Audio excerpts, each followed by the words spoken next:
Little Women, Chapter 3. The Lawrence Boy. "Joe, Joe, where are you?" cried Meg, at the foot of the attic stairs. "Here," answered Joe's voice from above, and running up, Meg found her sister eating apples and crying over the heir of Redcliffe, wrapped up in a comforter on an old sofa by the sunny window. This was Joe's refuge, and here she loved to come with a half a dozen apples and a nice book, to enjoy the quiet and the society of a pet rat who lived nearby and didn't mind her a bit. As Meg appeared, Scrabble whisked into his hole. Joe shook the tears off her cheeks and waited to hear the news. "Such fun! Only see, a regular note of invitation from Mrs. Gardner for tomorrow night," cried Meg, waving the precious paper and then proceeding to read it. Mrs. Gardner would be happy to see Miss Margaret and Miss Josephine at a little party on New Year's Eve. Marmee is willing we should go. Now what shall we wear? What's the use of asking that, when you know we shall wear poplins, because we haven't got anything else, answered Joe. Oh, if only I had a silk, sighed Meg. I'm sure our poplins look like silk, and they are nice enough for us. Yours is as good as new, but I forgot the burn and the tear in mine. Whatever shall I do? The burn shows badly. You must sit all you can and keep your back out of sight. The front is all right. I shall have a new ribbon for my hair, and Marmee will lend me her little pearl pin. And my new slippers are lovely, and my gloves will do. They aren't as nice as I'd like. My gloves are spoiled with lemonade, and I can't get any new ones, so I shall have to go without, said Joe. You must have gloves, or I won't go, cried Meg. Gloves are more important than anything else. Can't you make them do? I can hold them crumpled in my hand so no one will know how stained they are. That's all I can do. No, I'll tell you how we can manage. Each wear one good one and carry a bad one. Your hands are bigger than mine, and you will stretch my glove dreadfully, said Meg. Then I'll go without. I don't care what people say, cried Joe.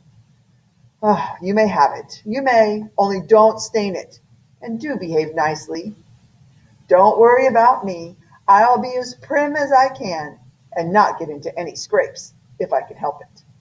Now go and answer your note and let me finish this splendid story.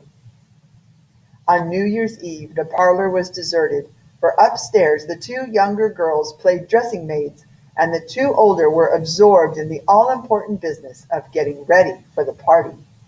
They looked very well in their simple outfits, Meg in silvery drab with a blue velvet snood, lace frills, and the pearl pin, Joe in maroon with a stiff linen collar and a white chrysanthemum or two. Each put on one nice light glove and carried one soiled one, and all said the effect was quite easy and fine. Meg's high-heeled slippers were very tight and hurt her, though she would not say so, and Joe's 19 hairpins all stuck straight into her head, which was not exactly comfortable. But dear me, let us be elegant or die. Have a good time, dearies, said Mrs. March, as the sisters went down the walk. Don't eat much supper, and come away at 11 when I send Hannah for you. And the gate clashed behind them. Now, don't forget to keep the bad side of your dress out of sight, Joe, said Meg, as she turned from the mirror in Mrs. Gardner's dressing room. I know I shall forget. If you see me doing anything wrong, just remind me by a wink, will you? Said Joe. No, winking isn't ladylike. I'll lift my eyebrows if anything is wrong, and nod if you are all right. Now, hold your shoulders straight, and take short steps. And don't shake hands if you are introduced to anyone. It isn't the thing. How do you learn all the proper ways? I never can, said Joe. In they went to the party, feeling a trifle timid, for they seldom went to parties. And informal as this little gathering was, it was an event to them. Mrs. Gardner, a proper old woman, greeted them kindly and handed them over to the eldest of her 6 daughters. Meg knew Sally and was at her ease very soon. But Joe, who didn't care much for girls or girlish gossip, stood about, with her back carefully against the wall, and felt as much out of place as a colt in a flower garden. Half a dozen boys were talking about skates in another part of the room, and she longed to go and join them, for skating was one of the joys of her life. She signaled to Meg what she wanted to do, but Meg's eyebrows went up so alarmingly that she dared not stir. No one came to talk to her, and one by one the group near her dwindled away till she was left alone. She could not roam about and amuse herself, for the burnt side of her dress would show, so she stared at people rather sadly till the dancing began. Meg was asked at once, and the tight slippers skipped about so briskly that no one would have guessed the pain their wearers suffered. Joe saw a big red-headed boy approaching her corner, and fearing he meant to ask her to dance, she slipped behind a curtain and into a small room, intending to peep and enjoy herself in peace. Unfortunately, another bashful person had chosen the same place, for as the curtain fell behind her, she found herself face to face with the Lawrence boy. "Dear me, I didn't know anyone was here," stammered Joe. But the boy laughed and said pleasantly, "Don't mind me. Stay if you like." "Shan't I disturb you?" "Not a bit. I only came here because I don't know many people, and I felt rather strange at first, you know." "So did I.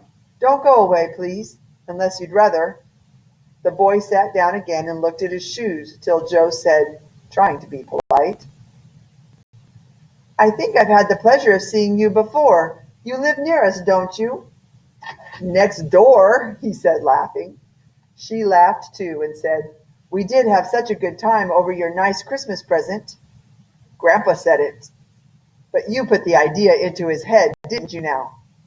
He smiled but changed the subject, asking, "How is your cat, Miss March?" "Nicely, thank you, Mr. Lawrence." "But I am not Miss March. I am only Joe," answered the young lady. "I am not Lawrence. I am only Laurie." "Laurie Lawrence? What an odd name." "My first name is Theodore, but I don't like it, for the fellows call me Dora, so I made them say Laurie instead. I hate my name too. So sentimental. I wish everyone would say Joe instead of Josephine. How did you make the boys stop calling you Dora?" "I thrashed them." "I can't thrash Aunt March, so I suppose I shall have to bear it," sighed Joe. In a moment she asked, "Do you like parties?" "Sometimes. You see, I've been in Europe a good many years, and haven't been in company enough yet to know how you do things here." "Europe!" cried Joe. "Oh, tell me about it. Oh, I love dearly to hear people describe their travels."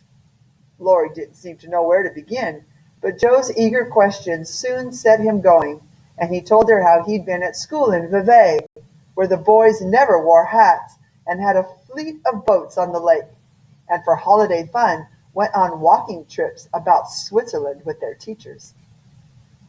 Both peeped through the curtains and chatted till they felt like old acquaintances. Laurie's bashfulness soon wore off, for Joe's manner set him at his ease, and Joe was her merry self again, because her dress was forgotten, and nobody lifted their eyebrows at her. She liked the Lawrence boy better than ever, and took several good looks at him so that she might describe him to the girls.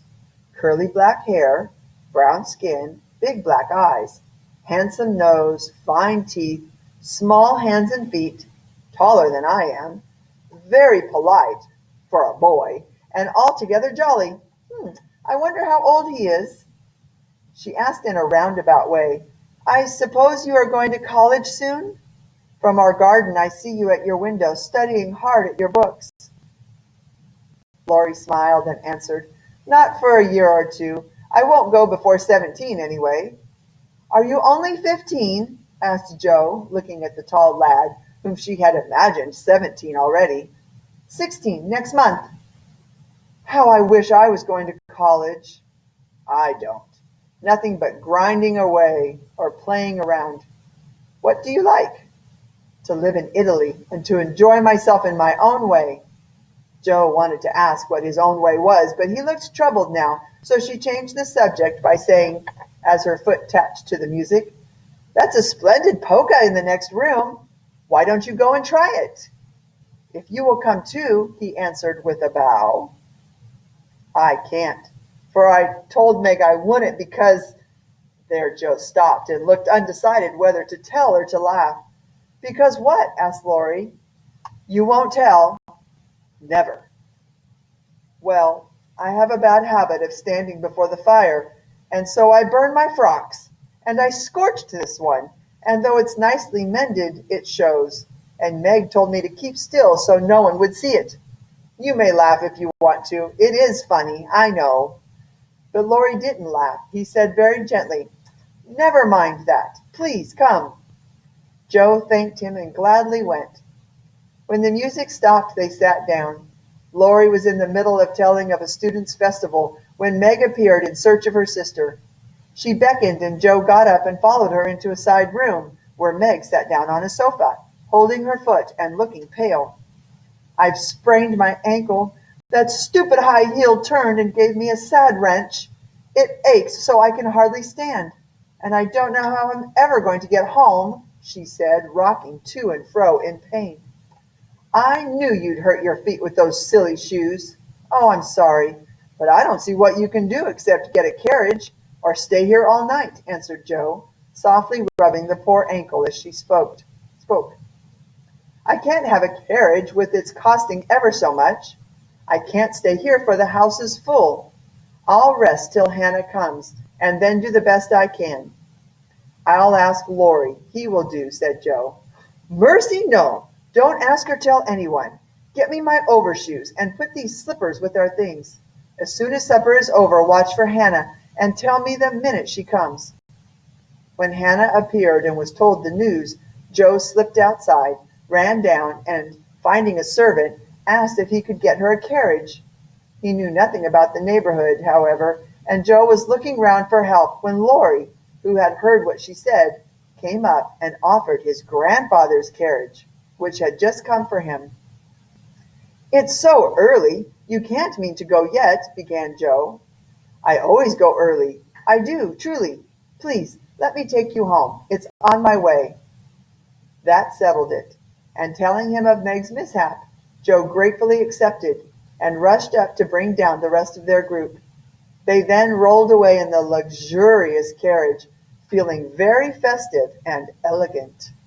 Laurie went up outside the carriage beside the driver so Meg could keep her foot up, and the girls talked over their party and freedom. Joe told her adventures, and by the time she had finished, they were at home. With many thanks to Laurie, they said good night and crept in. Okay, so let's go back up to the top. Only a few today, not as many. So let's see. Okay, here we go. There we go. There it is. You must have gloves or I won't go, cried Meg. The rules are so crazy. It was very improper to be seen out in public or at a party without gloves on. Could you imagine having to wear gloves if you're going to a party? Otherwise, it's very improper. Oh my goodness. So this is cried Meg. So this is something that Meg said. So I'm going to highlight this. Control C. And I'm going to go to Meg. And dialogue is something she said. The nice thing now is we already have stuff there. So all I have to do is click at the end and then hit enter on the keyboard and then paste. And it's already in the proper font size. So we don't have to do as much changing of the font. Okay. But dear me, let us be elegant or die. Now this is something that Jo was saying to herself. She's just describing how much Meg's feet hurt because the shoes were too small. They weren't properly fitting, but she wanted to be fancy, so she wore them. And then Jo had all those pins in her head, so her hair looked perfect. And so in her head, she's thinking to herself, let me be elegant or die. So when we go to Jo, and this is interior monologue, something that she is thinking to herself. She must be elegant or not go. Doesn't want to risk being out in public without being proper. No, winking isn't ladylike, and don't shake hands. It isn't the thing.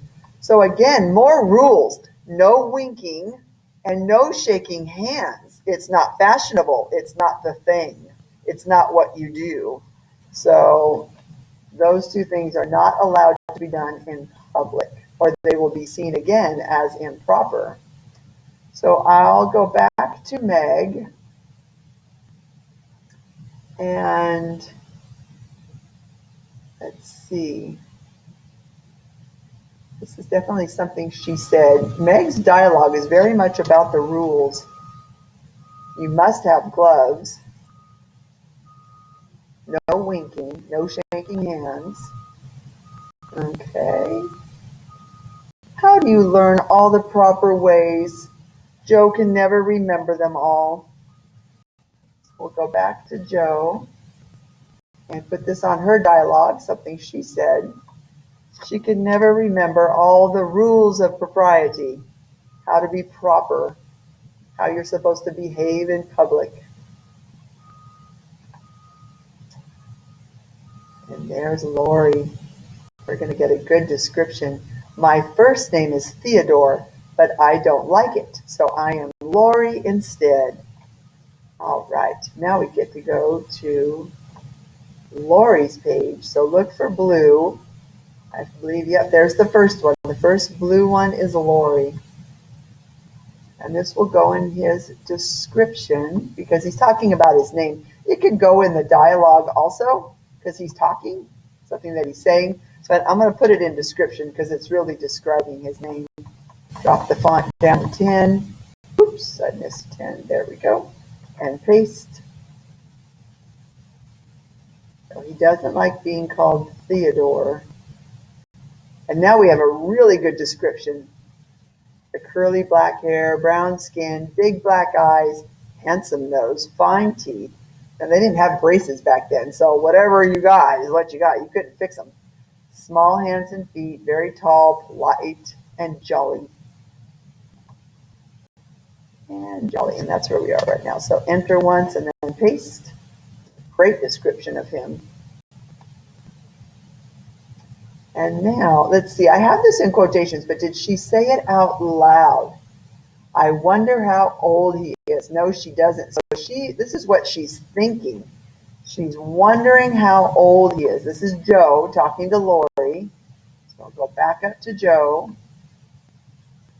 And she's thinking to herself, I wonder how old he is. Come on. There it goes. And he is talking about Laurie. And I'm going to put that in parentheses. I will add that. Don't worry if you don't add that.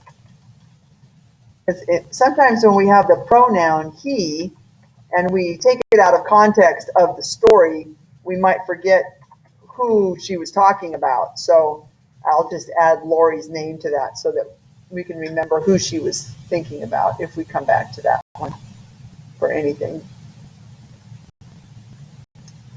And then I think there's one more. Yep. Then they rolled away in the luxurious carriage, feeling festive and elegant. Actions, huh? This is Meg and Joe. So we can go back to Meg.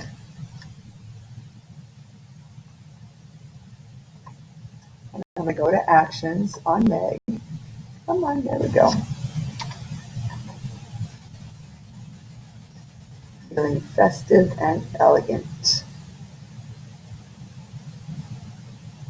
We could put it on Joe's too. Do we have a lot on Joe's? No, we'll just leave it on Meg's. It's fine. That's good. I think that was the last one, wasn't it? It certainly was. Okay, I'm going to stop the recording.